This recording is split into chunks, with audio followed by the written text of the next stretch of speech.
El relator especial de la ONU sobre privacidad presentó observaciones el 15 de septiembre del 2025, alertando sobre vacíos graves, operaciones encubiertas y vigilancia electrónica sin orden judicial, identidades falsas para agentes sin control y ausencia de supervisión independiente, lo que viola el artículo 66 y 76 de la Constitución ecuatoriana y el Pacto Internacional de Derechos Civiles y Políticos.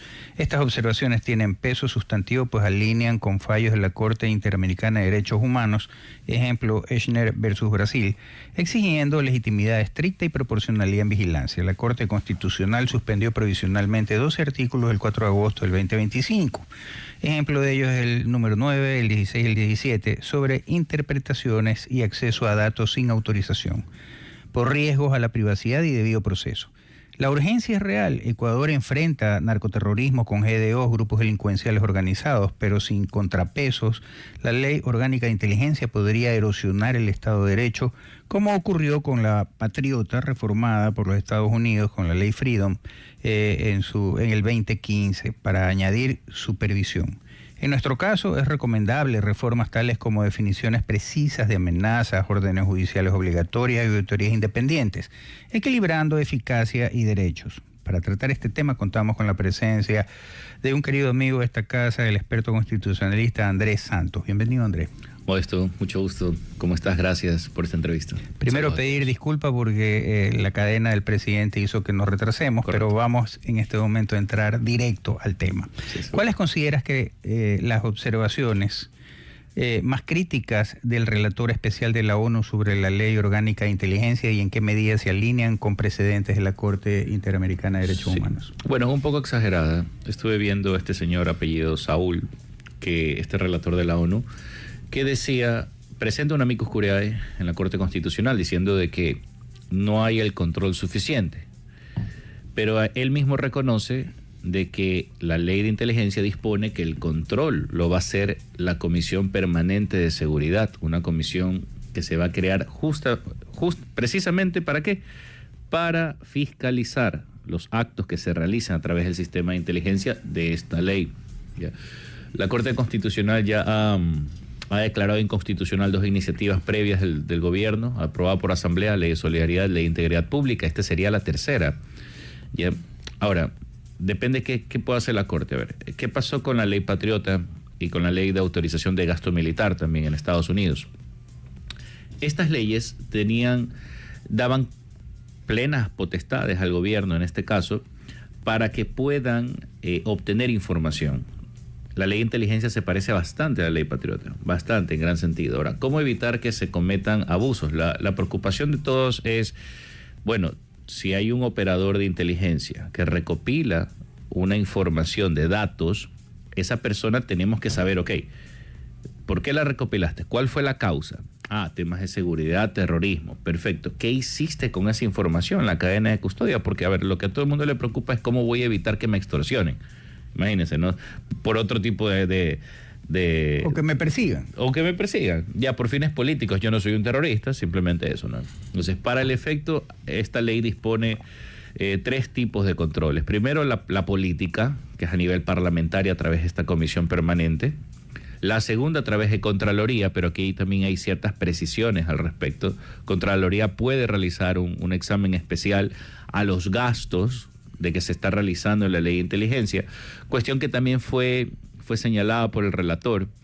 Y también él dice de cómo va a ser posible que existan agentes encubiertos sin supervisión. Y yo le digo, pero claro que sí están supervisados. Mire, lo único que yo veo que esta ley podría, por decirlo así, mejorar. En Estados Unidos tienen una cuestión que se llama las FISA Courts, las cortes de FISA. FISA es un sistema federal de inteligencia e interceptación de datos. La diferencia es que FISA está compuesta por unos 24 jueces. Y esos jueces son especializados y ellos precisamente ellos no son cualquier tipo de juez penal. Lo que ocurre es que en estos momentos, ¿cómo funciona? A ver, yo necesito interceptar, por ejemplo, comunicaciones de los terroristas. Recordemos que las extorsiones, los secuestros y los ataques terroristas se coordinan en su gran mayoría por medios electrónicos, WhatsApp, Telegram, Signal. ¿Y qué sucede? Yo necesito interceptarlos para prevenir antes que pase, antes que ocurra, ¿no? Pero el procedimiento actual es, tengo que pedirle permiso a un fiscal y el fiscal tiene que pedirle permiso a un juez. Hay digamos, dos filtros, ¿no? La fiscalía y los jueces. ¿Cuál es el problema? Si yo voy a un cantón pequeño, no voy a decir ninguno en particular, pero un cantón pequeño, podría darse el caso que ese fiscal o ese juez esté comprometido o amenazado por el crimen organizado de ese pequeño cantón. O esté cooptado. O esté cooptado. Entonces esa persona le va a decir inmediatamente, le filtra la información al terrorista, al narco, etcétera. Mira, te van a intervenir, aquí tengo la solicitud, ¿no? Entonces, eso es lo que hay que equilibrar justamente. Entonces, hay varias formas de hacerlo. Pero mira, en las circunstancias que nos encontramos ahora, ¿por qué se necesita siempre un juez? Para que no exista la incriminación, para que no exista, por ejemplo, digamos, cuando también quieren hacer un allanamiento. Esto no se trata de la inteligencia, pero como para poder tener una idea clara. Si yo quiero hacer un allanamiento, ¿cómo evito de que me pongan droga en la casa o armas, verdad? Porque hay más personas involucradas, hay un fiscal, etcétera, hay toda una cadena de mando, un proceso regular de por medio. Ese mismo principio se aplicaría acá, pero ahora, ¿cuál es el problema? El problema es que estamos en un conflicto armado interno, el Estado necesita velocidad para actuar, para luchar. Hay algunos que pensamos que el atentado terrorista, quién sabe, se pudo haber evitado si hubiéramos tenido la ley de inteligencia en vigencia, y no está suspendida en este momento por la Corte Constitucional. Y esas son las cosas. Cuando hay graves acontecimientos en un país, guerra interna o graves amenazas a la seguridad nacional, las garantías se suspenden. Eso lo permite el Pacto Internacional de Derechos Civiles y Políticos, artículo 4, artículo 27 de la Convención Americana de Derechos Humanos. Se suspenden los derechos a la intimidad, quedan completamente suspendidos. ¿Por qué? Porque tú en esos momentos de graves amenazas no tienes que actuar de inmediato, tienes que actuar lo más rápido posible para salvar vidas de los ecuatorianos. Correcto. Andrea, al retorno del corte comercial, tú que eres un especialista en constitucional, el principio de la ponderación. En estos casos, en que, como tú bien dices, tenemos la urgencia, la emergencia en esta lucha, en este conflicto armado interno, ahí, ¿qué pesa más? ¿La vida y la protección de la vida y seguridad de los ciudadanos, o el respeto a una legalidad que está bien cuando las cosas no son así de graves, pero que podrían en un momento determinado abrir estos espacios de excepción? Eso el retorno del corte comercial. Andrés, hablamos de la ponderación. ¿Tú no crees que bien podría aprobarse esto cuando se establezcan, así como cuando el tema de que vamos a dictar el estado de emergencia, cuando se da tales características? ¿Tú no crees que en base a la ponderación podría decirse, ¿sabes qué? Cuando sucedan estos hechos particulares, bien puede actuar de inmediato la policía y evidentemente justificarlo, o las Fuerzas Armadas y tal, y ahí evidentemente justificarlo? Sí, la Corte tiene varias discrecionalidades que podría usar si es que quisiera, para hacerle el bien al país. Por ejemplo, la Corte podría ponderar efectivamente, o sea, estamos en una etapa crucial, crítica de nuestra historia. Jamás hemos pasado por una situación así de tantas muertes violentas. Jamás el Estado ha sido cooptado por tanto el narcotráfico, etcétera, y todas las amenazas que tenemos en estos momentos. Por lo tanto, está plenamente justificado que el derecho a la intimidad, el derecho a la inviolabilidad de la correspondencia se suspenda. De hecho, el estado de excepción lo permite como tal. Pero la Corte, y este es el problema de la ponderación, decía el jurista García Amado, de que esta teoría de la ponderación hace que los jueces tengan plena discrecionalidad e impongan su moral sobre las decisiones que deberían estar basadas en la ley, ¿no? Entonces, actualmente, mira, yo estoy de acuerdo que tiene que existir una ley de inteligencia. ¿Se podría mejorar algo? Quizás, par de temas. La Corte hasta podría, te cuento, no es necesario que la Corte declare la inconstitucionalidad completa de la ley. Podría sugerir. Puede hacer lo que se denomina dos cosas: la inconstitucionalidad diferida, que eso ya lo he hecho en la Ley de Fomento Ambiental y la Ley de Reconstrucción de Manabí, que significa la ley seguirá vigente hasta que la Asamblea, después de 1 año, 2 años, vuelva a hacerla y la reforma, etcétera. Esa es una medida para no alterar el sistema jurídico.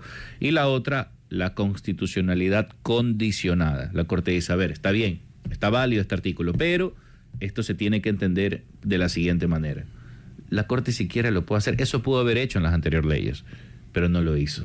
¿Por qué? Porque la Corte Constitucional tiene una línea política e ideológica, primero que está plenamente a favor de las teorías del hipergarantismo, que eso en la práctica se traduce en un beneficio directo a la delincuencia organizada, ya que los que se benefician del garantismo abolicionista no son nada menos que las mafias y el crimen organizado que tienen cooptado a los jueces con tarifario que cobran $5,000, $10,000 por cada medida alternativa que dan para liberar delincuentes capturados en flagrancia. Entonces, lamentablemente esta Corte ya tiene esa línea política, ¿no? Pero ¿esto puede hacer la Corte? Sí.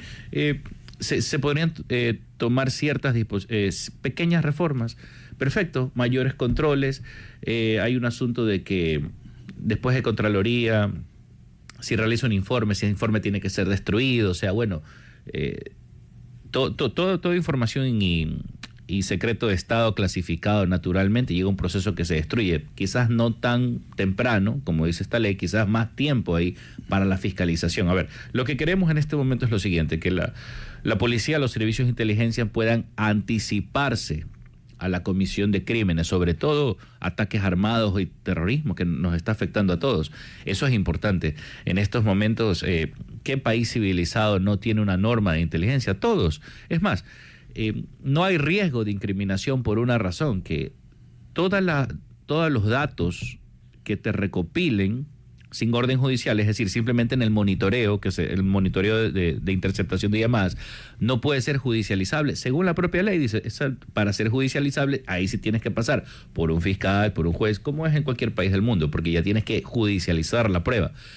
Entonces, de eso se trata. Esta ley, más que todo, es para prevenir, es saber qué están haciendo los delincuentes, cómo intervenir y cómo realmente impedir la comisión, pues, de estos delitos. Andrés, estamos sobre el tiempo, perdón. Si el día de mañana el presidente de la República viene y te llama y te dice: doctor Andrés Santos, ¿qué me recomendaría usted como salida para que la Corte me apruebe estos 12 artículos que me los tiene en suspenso?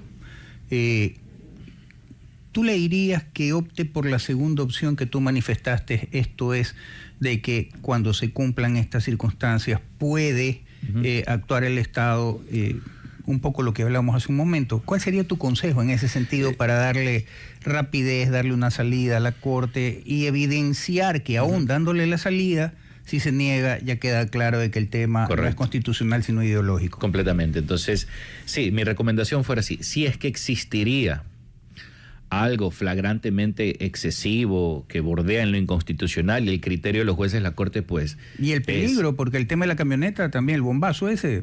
Sí, exactamente, ¿no? La Corte puede declarar la constitucionalidad condicionada de ciertos artículos, pero a ver, también existe el riesgo de que la Corte pueda abusar de esta discrecionalidad. ¿Qué la tiene? Mire, la Corte no falla según una norma, una regla. Ellos deciden según su propio criterio, gusto y disgusto. Y ese es el problema con los jueces de la Corte Constitucional y la teoría del neoconstitucionalismo, que me parece que es excesivo, les da demasiadas potestades a los jueces que no deberían tener. Los jueces tienen que basarse estrictamente en una norma para que exista seguridad jurídica. Mi recomendación sería esa, que el gobierno pueda proponer en un escrito, efectivamente, llegar, digamos, a un medio término, ¿no? Pero que la Corte sí tiene que permitir la facultad de los servicios de inteligencia para interceptar estos datos. O sea, no podemos caer en el error de que jueces ordinarios, corruptos, ahora vayan también a filtrar información a estos grupos. Pues entonces, ¿dónde está la seguridad ciudadana? Yo sí creo que ahorita se tiene que priorizar en la seguridad. Y segundo, ¿sabes qué, Modesto?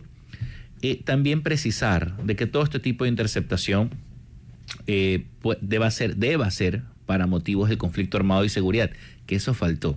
Es decir, no hay, eso sí lo reconozco que es un error, pero eso se puede subsanar, porque la ley no te dice para temas de seguridad, te dice para cualquier tema.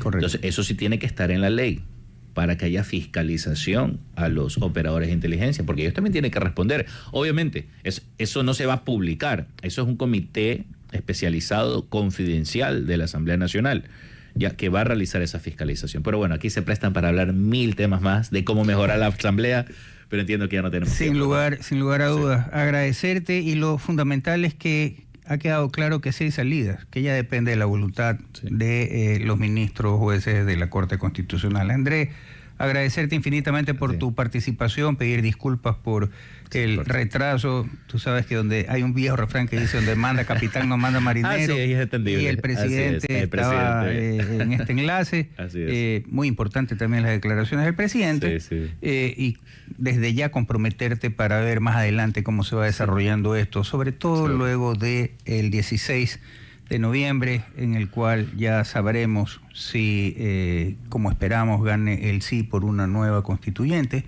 que dicte una nueva constitución, y ya hablaremos de ese tema, cuáles son los temas fundamentales que debería tener la nueva constitución para, en base a eso, ver quiénes serían los mejores constituyentes para lograr ese objetivo. Completamente. Andrés, modesto. millón gracias. Gracias a ti. Buen día. Buen día a todos. Estamos Saludos. en contacto. Un abrazo. Gracias. Ecuador, representado por la vicepresidenta María José Pinto, participó activamente en la conferencia de alto nivel de la Convención de las Naciones Unidas contra la Ciberdelincuencia.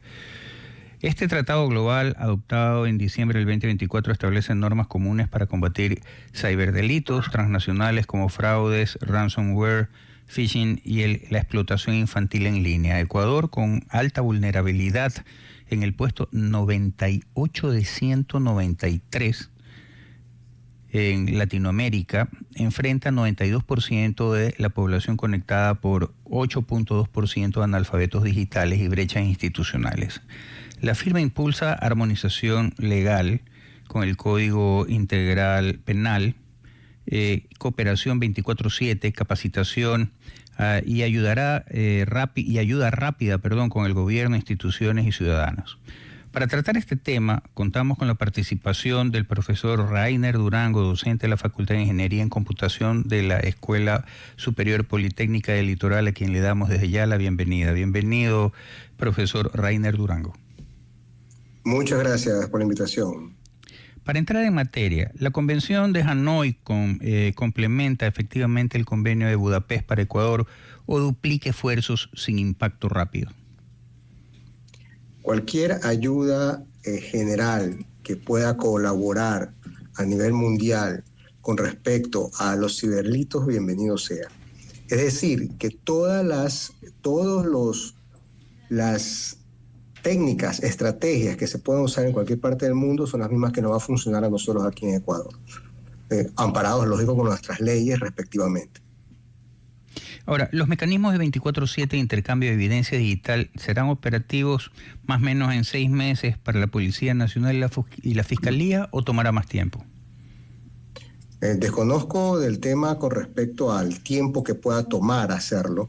Lo que sí puedo decirles es que cualquier información que maneje la policía hoy en día, que se rastrea bastantes cosas en Internet y llevan un control exhaustivo con respecto a los ciberdelitos, porque las estafas vienen cada vez más, especialmente ahora que se va a entregar un 13º por mitad de noviembre, por el Black Friday, que de por sí, siempre en estas épocas de comercio electrónico, incrementa el tipo de fraude y ataque. Entonces, las organizaciones, en este caso la policía, los grupos, las mismas empresas, se preparan mucho más para evitar esto. Aquí el problema es los ataques que pueda haber más a las personas de las empresas, personas naturales, que puedan ser vulnerables, por ejemplo, a personas adultos mayores, jóvenes,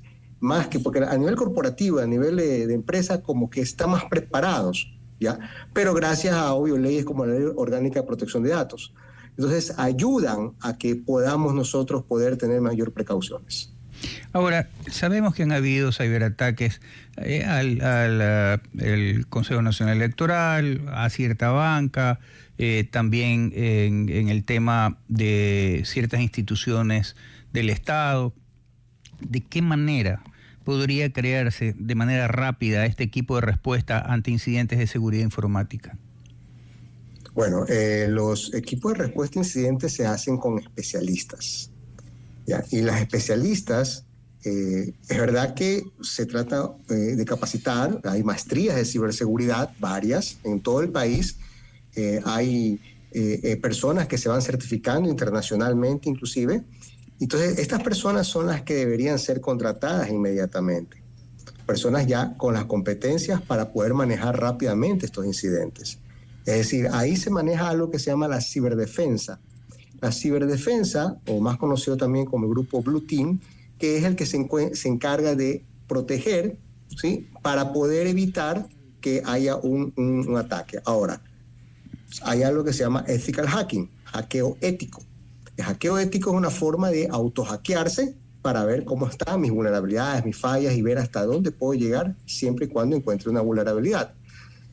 Entonces, si todos estos ejercicios se los hace dentro de las empresas como normativas y se los puede manejar con una política a nivel interno, se va a evitar bastantes problemas a nivel de empresa. Además, frente a un incidente, se debe tener un plan de contingencia, ¿sí?, o un plan de recuperación de desastres. Entonces, ese plan de contingencias son los que tenemos que no solamente manejar ataques, sino tratar de tenerlos al día probados, ¿ok?, para que puedan funcionar correctamente en el momento en que llegue a suceder el incidente.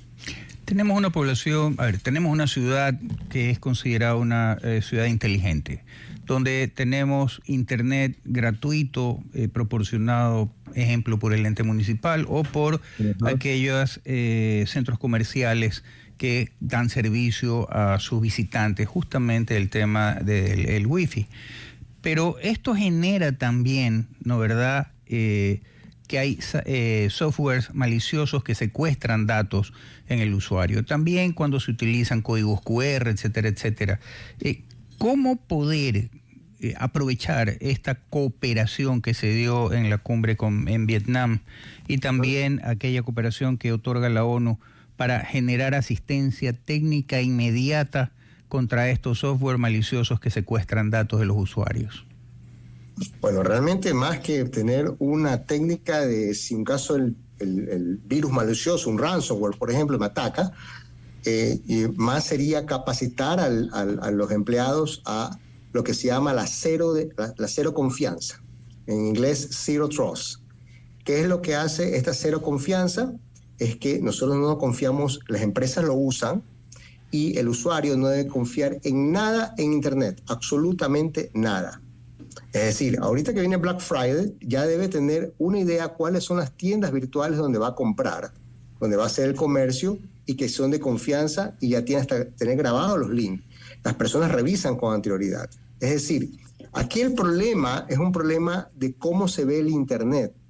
El Internet comenzó de una forma muy abierta en los años 90, donde todo el mundo podía entrar a cualquier lugar, y obvio se aprovechó de eso la ciberdelincuencia, y comenzaron a ver los famosos robos, en finales de los 90, comercio electrónico, y eso hasta hoy en día lleva. Entonces, como ahora tenemos un acceso no solo a Internet, sino por medio de dispositivos móviles, que lo tenemos varios en todo el mundo, hay más dispositivos móviles que habitantes de la Tierra, entonces prácticamente lo que se hace es que las personas piensan que tienen esa libertad, cuando debería tener mayor responsabilidad en el acceder y buscar en Internet. ¿Cómo se hace eso?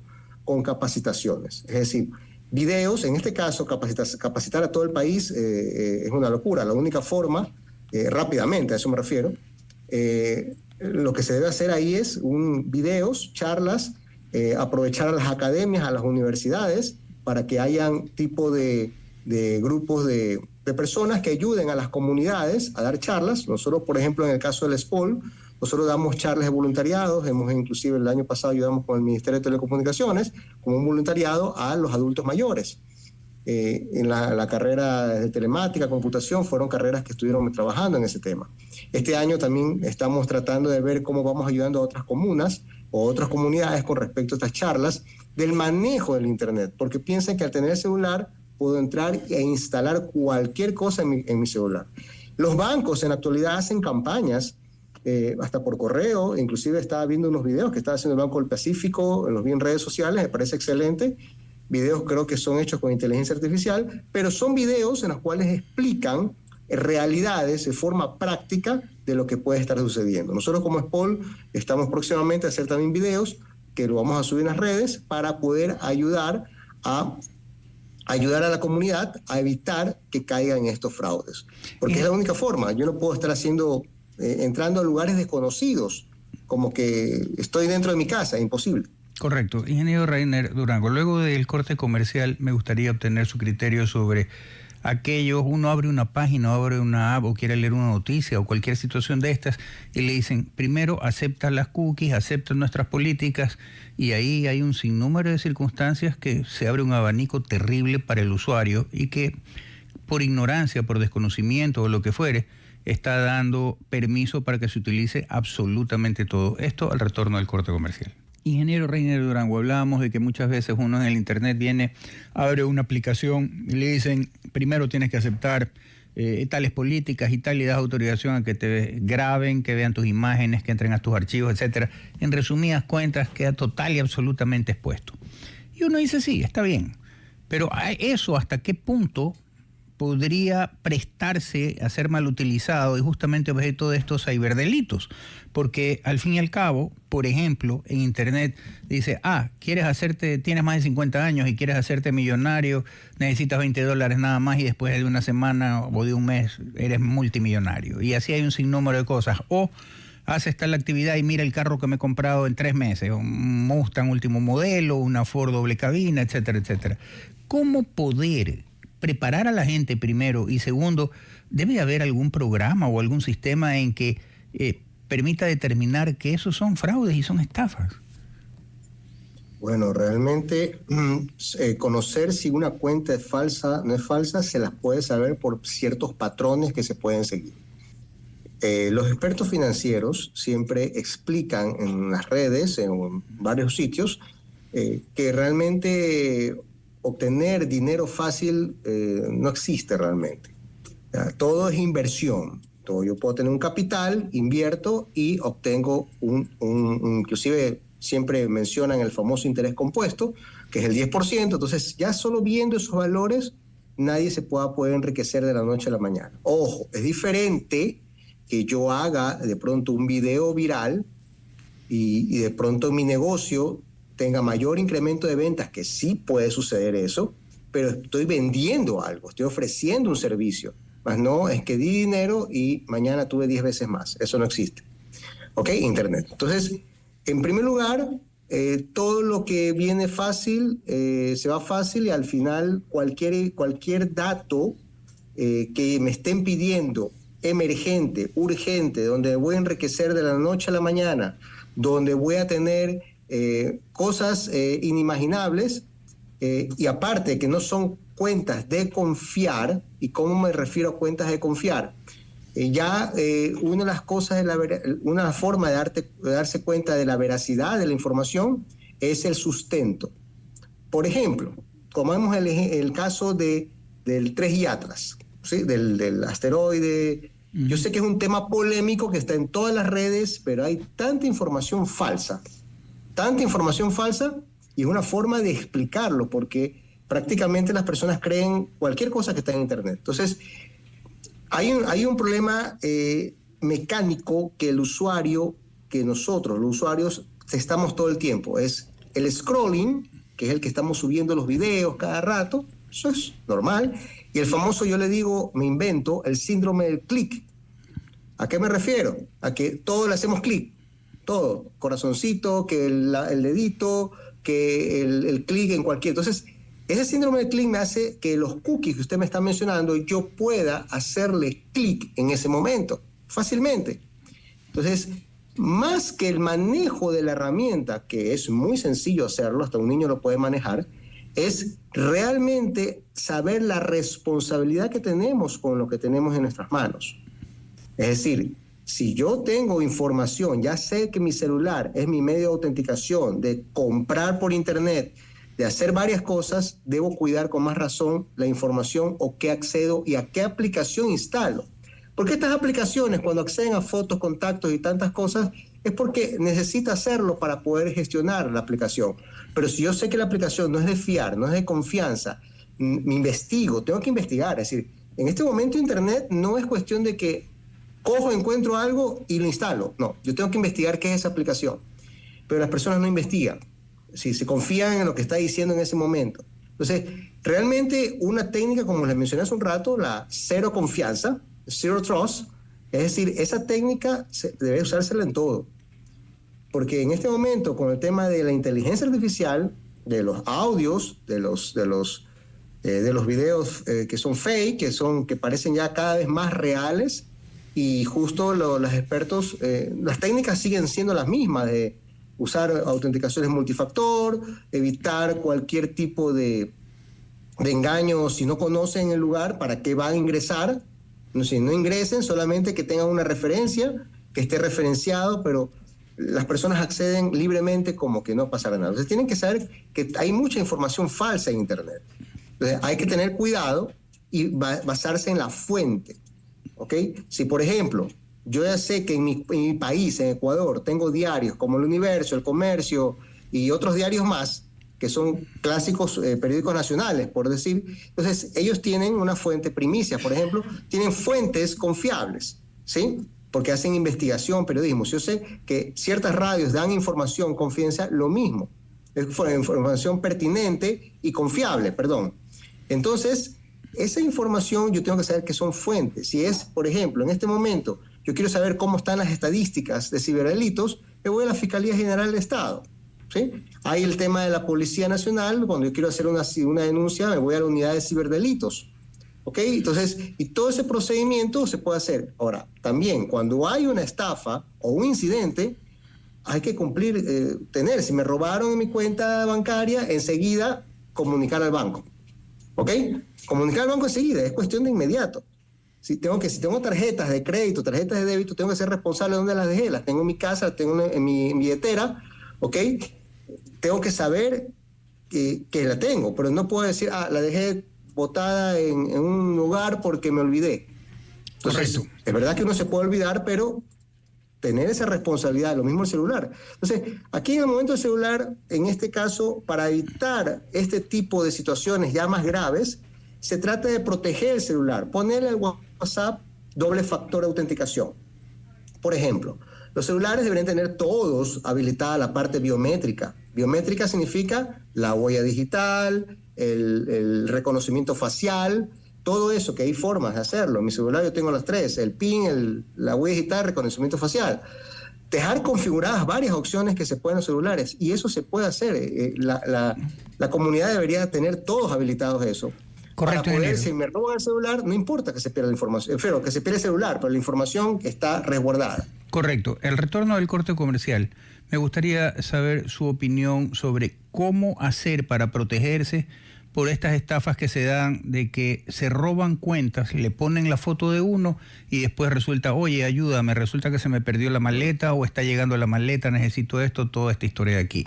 Eso, por favor, luego al retorno del corte comercial. Ingeniero Reiner Durango, ¿cómo evitar el robo o hackeo de las cuentas y evitar que se cometan estos fraudes a través de justamente esta duplicidad o robo de las cuentas?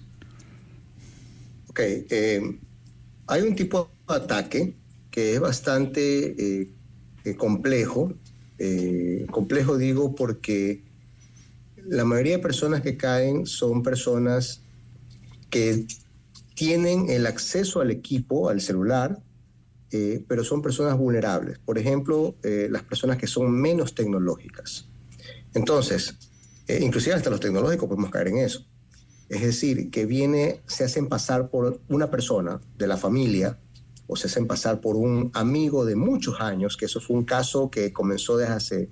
La primera vez que escuché ese caso fue hace como 8 años, que venían que las valijas, que te quieren cobrar, que estoy en el aeropuerto, estoy en el aeropuerto de Budapest y quiero sacar y por favor transfiéreme a esta cuenta y las personas se desesperan porque dicen, no, es mi amigo, mi amiga, entonces juegan con los sentimientos.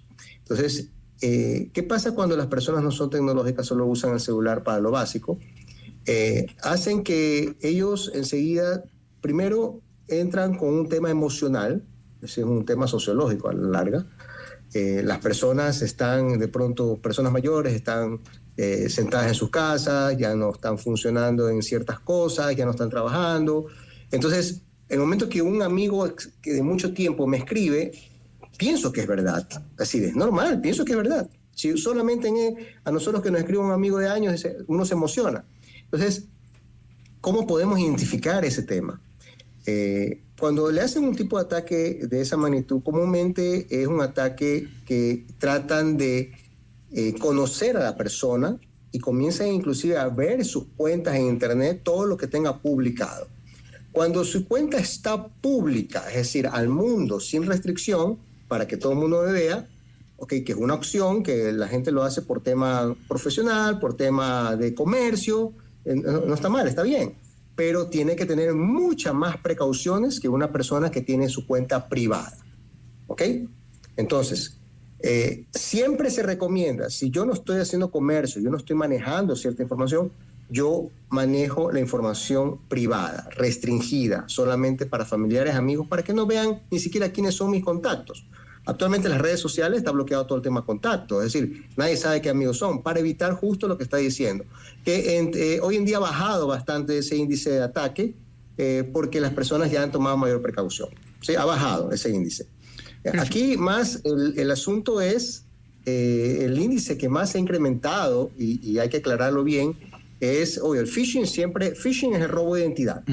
Y aunque usted no lo crea, a pesar que la gente usa más SMS, pero no SMS, sino mensajería instantánea, y a veces llegan mensajes por SMS para el tema bancario o algunas ciertas cosas, sigue habiendo los ataques por vía correo electrónico. ¿Ok?